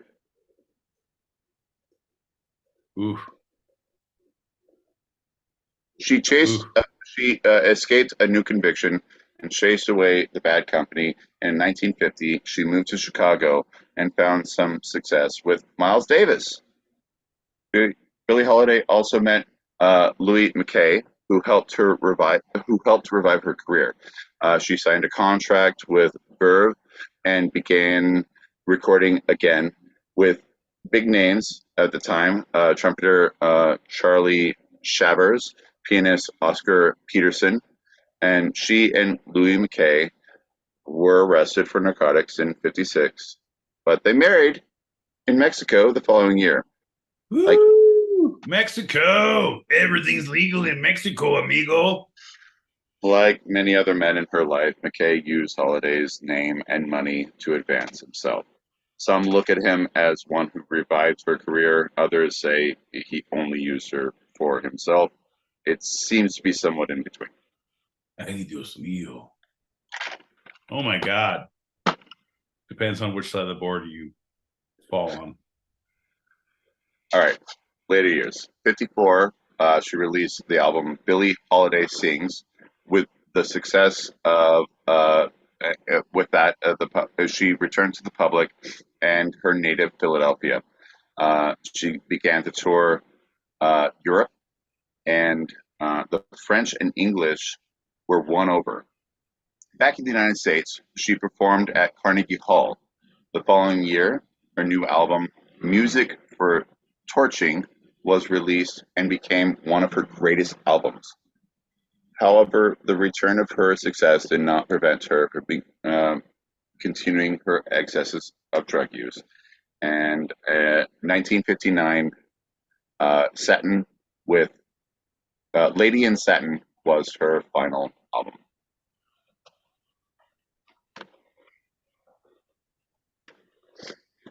With the death of her good friend Lester Young from Count Basie's band in 1959, Holiday gave her final performance in New York City on May 25th of 59. Not long after this event, she was admitted into the hospital for heart and liver problems.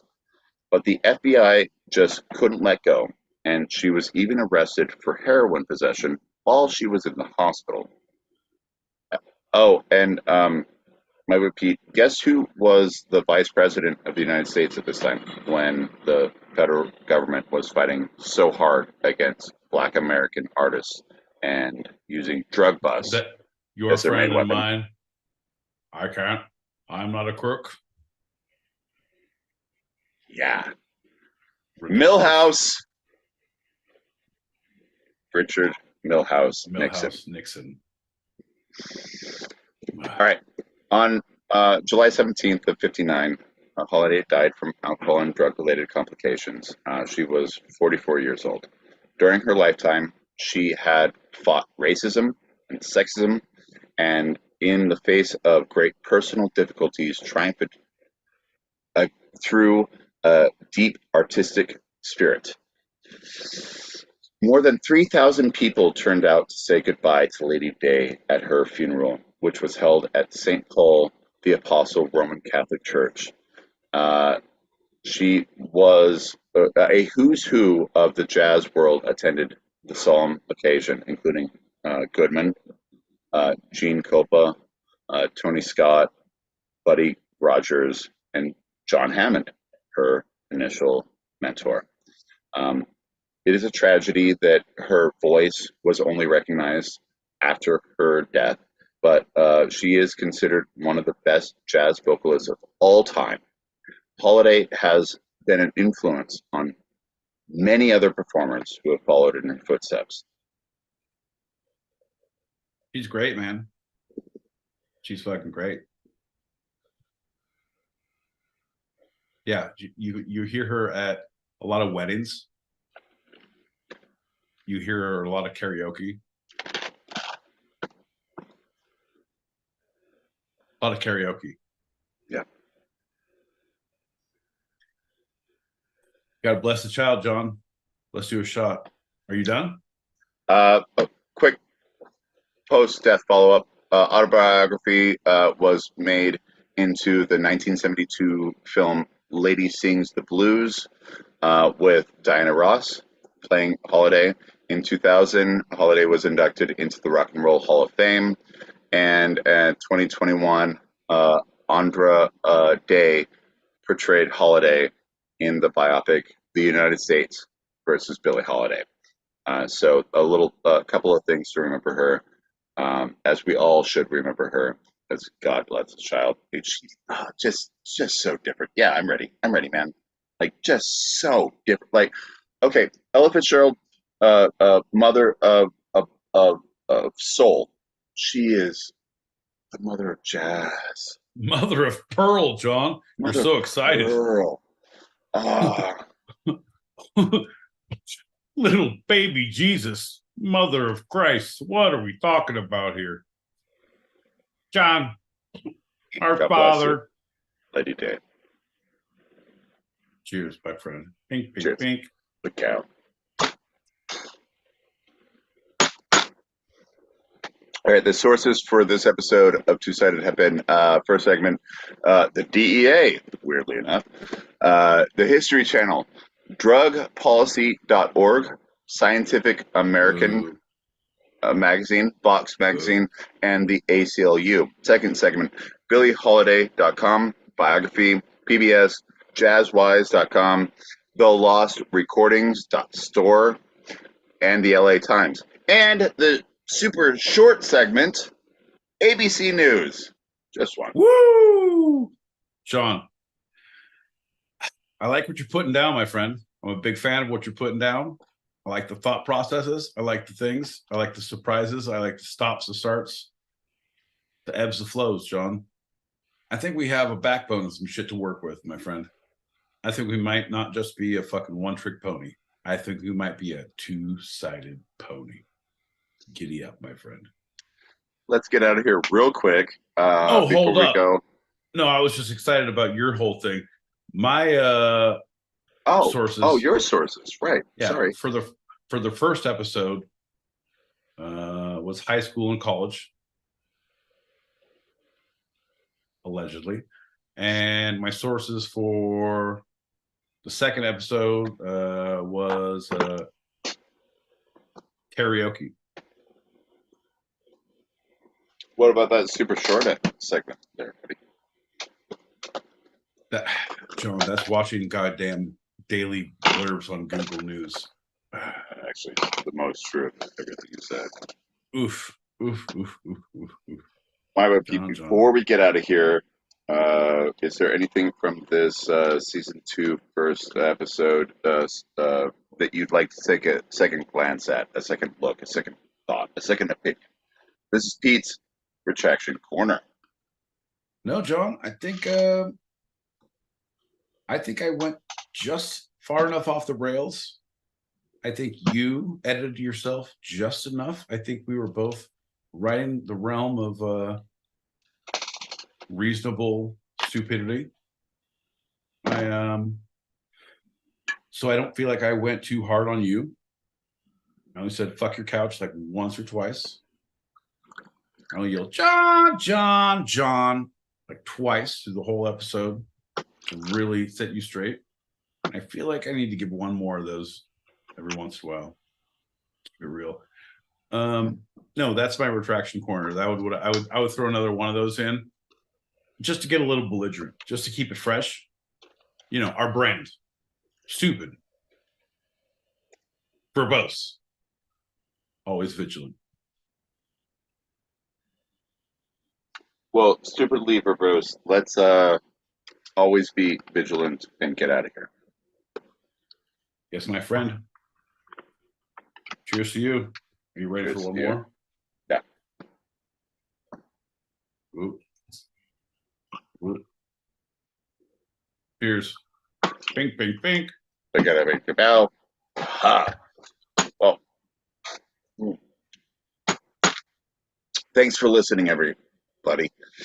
We have our open chat show continuing for those listening live on the Stereo app right now. So if you are hearing this later and want to join us in the green room for after show wind down, it's not too late.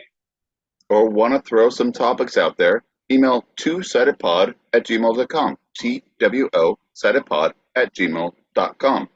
And season 2 is officially underway. That's a wrap for tonight. I'm John L. Peacock out in Brooklyn, New York. And I'm my boy Pete, nonplussed in Southern California. And this was our show. You can eavesdrop wherever you get your podcasts and even join us live, both on our YouTube channel, handle @twosidedpod, all one word, and the Stereo app every Tuesday, 8 p.m. Pacific, 11 p.m. Eastern, as we talk about the two sides of life, the serious and the fun, here on Two Sided. Love you, Pete. That's Wednesdays, 4 a.m. Greenwich Meanwich sandwich time if you're across the pond. I'm a fan of yours as well, John.